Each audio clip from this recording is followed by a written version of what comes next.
Rizal as a lover. When we mention Rizal, more often than not, we think about our national hero. In this moment, we will look at his life and see how Rizal was as a lover. Rizal was said to be a fine man. He was an excellent doctor, a polyglot, author, and many more. He may be short in stature, but he did have some good looks. His intelligence has drawn women to fall in love with him. Who wouldn't? He wrote poems and letters that captivated their hearts.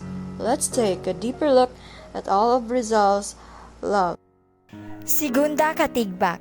She was Rizal's puppy love, a friend of Jose's sister Olympia.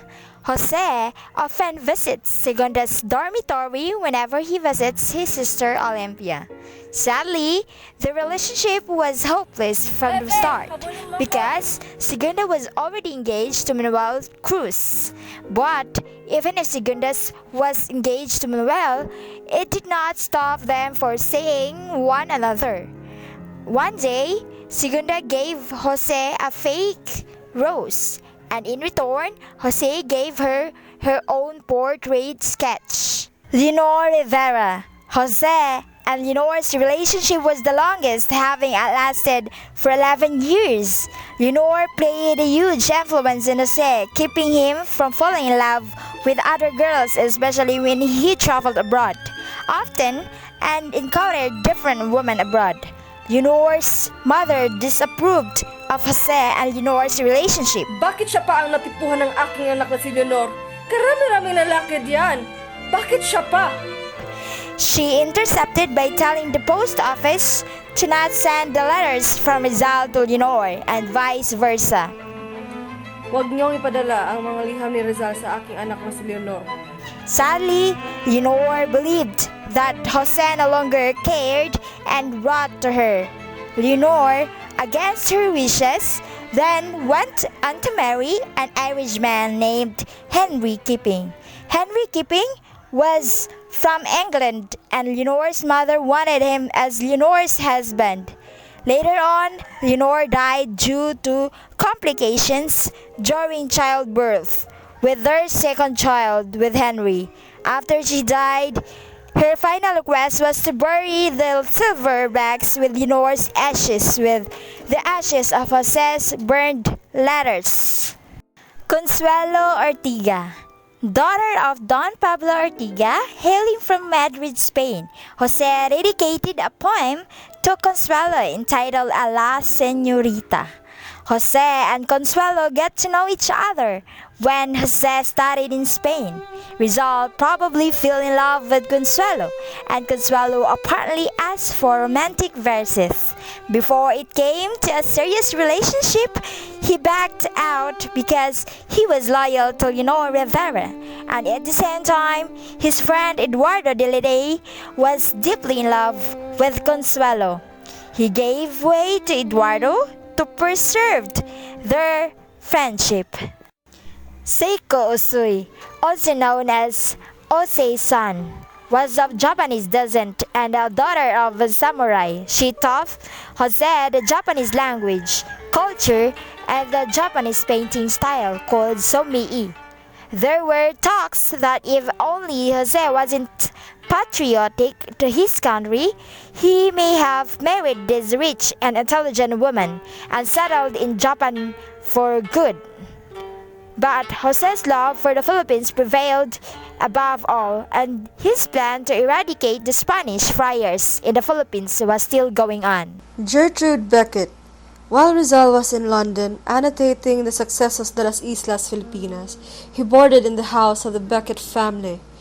Gertrude fell in love with Rizal and helped with his paintings and sculpture during his stay. Unfortunately, Rizal fled from London to Paris to avoid seeing Gertrude, who was obsessed and in love with Rizal. Although, before he left, he was able to finish his sculpture of the Beckett sisters. He gifted them this sculpture as a sign of their brief relationship. Nellie Boosted. Antonio Luna and Jose Rizal fought for Nellie's heart. Antonio even challenged Rizal to a duel, but thankfully, it didn't push through. Rizal won Nellie's heart, but their love for one another didn't end in marriage. Nellie and her mother wanted Rizal to convert to Protestantism. Rizal hated institutional religion and he went back home. Suzanne Jacobi. On January 28, 1890, Rizal left for Brussels, Belgium. He stayed for a considerable time, paying for room and board. His landladies had a pretty niece named Petite Suzanne Jacobi. She was taken by Rizal's charm and gallantry and provided him good company. Rizal could have flirted with the lady, considering that his beloved Lenore was far away and he was a lonely man in a strange and foreign land, but he realized he could not deceive her. Suzanne was deeply saddened when Rizal left for Madrid. Josephine Bracken. Josephine was of Irish descent, hailing from England. She was the stepdaughter of George Topher, a blind, fairly well-to-do engineer of a pumping plant in Hong Kong. He went to the Pitan to seek out treatment for his double cataracts upon the recommendation of Josephine. Rizal was all the rage during his time and was well known and a respected ophthalmologist when he practiced in Redneck Sela, Hong Kong. George's problem was beyond Rizal's help, but Rizal and Josephine fell in love with one another. Topher fervently opposed the relationship, but later on listened and agreed. Rizal wanted to marry Josephine, but Father Obak would only agree to the ceremony if Rizal obtained permission from the Bishop of Cebu. Either the bishop did not write back, or Rizal was not able to mail because of Topher's sudden departure.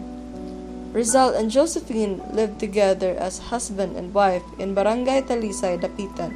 They had a son named Francisco Rizal E. Bracken, but he died shortly after a few hours from birth.